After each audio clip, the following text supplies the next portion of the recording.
बाबा अजकल जो दौर तमाम ख़राब आ।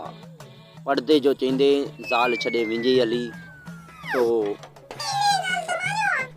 भलो इनमें तई त माठ करे घर वेही रहा, न त असदुल्ला खोड़े वारो डायलॉग तो हूं ही ॿुधो आहे। साईं ॿुधूं न ॿुधूं आवाज़ तो हूं ई कननि में गूंजे पियो।